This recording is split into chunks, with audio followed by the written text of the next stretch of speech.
Nous sommes à 18 km de la capitale Tunis. En visitant la Marsa, un des endroits les plus indispensables à visiter, c'est Qubbat Lahoué.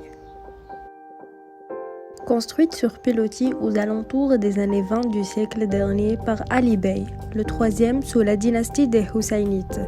La construction était visible depuis le palais Ahmed Bey et Qsar el-Tej, avant que les bâtiments contemporains venaient envahir l'espace urbain. Qubbat Lahoué était entouré d'autres maisons de plage qui servaient au reste des membres de la famille. Elles ont été détruites après l'indépendance. Cette coupole, selon la tradition, servait pour la baignade du harem beylical et permettait de protéger les baigneuses des regards indiscrets. Elle constitue l'une des plus importantes curiosités balnéaires de la Marsa.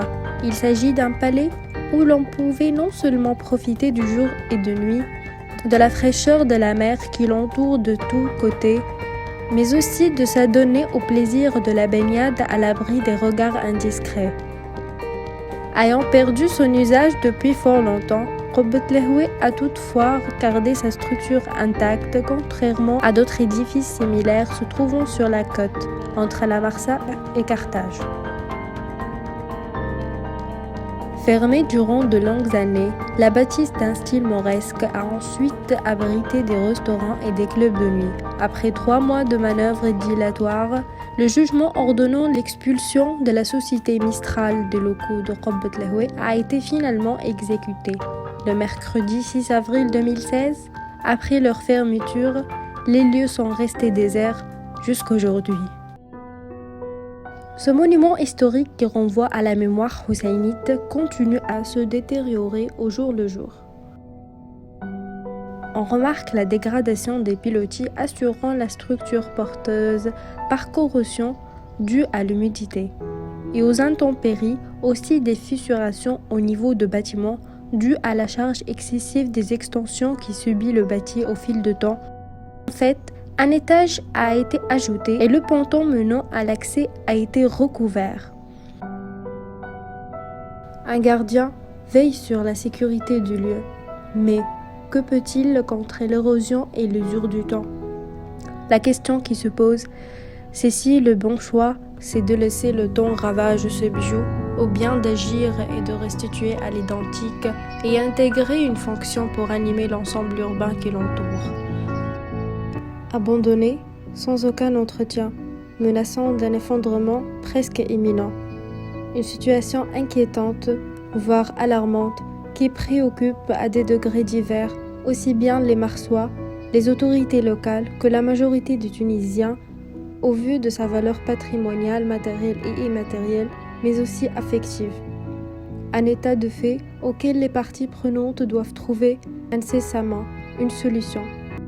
On entre chez nous, les mains sur le cœur, vu son état actuel, en se demandant pourquoi risque-t-on un jour de perdre le luxe d'admirer cette perle.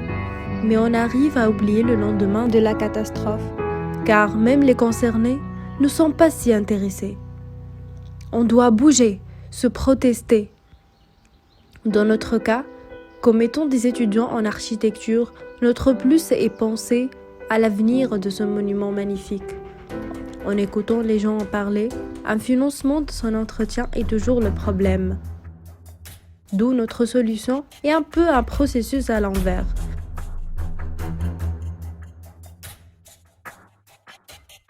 On a conçu des extensions à l'horizontale près de la Qubba qui ont un caractère de divertissement et qui nous offrent un profit financier pour enfin commencer un jour que l'on espère proche pour commencer les travaux délicats de restauration de monuments.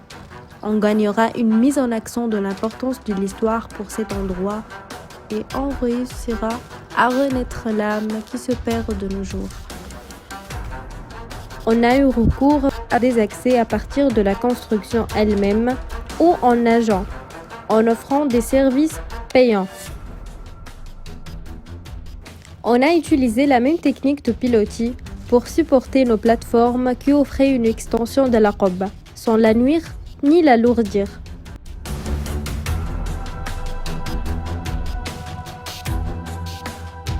Robert Lehoui doit rester debout et retrouver sa splendeur d'antan. C'est une responsabilité commune.